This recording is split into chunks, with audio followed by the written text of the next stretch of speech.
আজকে বানাবো hot chocolate. Hot chocolate বানানোর জন্য প্রথমে নিয়ে নিব মিল্ক নিয়ে নিলাম। হট চকলেট পাউডার 1 স্পুন নিয়ে নিব, 1 স্পুন 40 গ্রাম। এখন সুন্দর করে মিক্স করে নিব। মিক্স হওয়ার পর আমরা এটাকে স্টিম করে নেব। স্টিম 65 ডিগ্রি বসাই। যখন গ্লাসে হাত রাখা যাবে না তখন আমরা বুঝে নেব এটা রেডি হয়ে গেছে।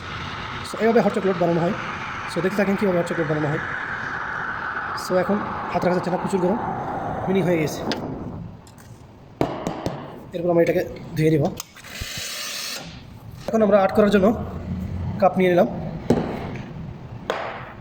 আমরা আলতো করে এপাশে দিয়ে দেবো।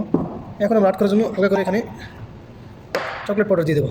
সো আর্ট করার জন্য আলতো করে আমাদেরকে খুব ধীরে ধীরে ঢালতে হবে, না হলে আর্ট সুন্দর হবে না। দেখতে পাচ্ছেন সুন্দরভাবে আর্ট হয়ে গেল। ঠিক এইভাবেই হট চকলেট তৈরি করা হয়।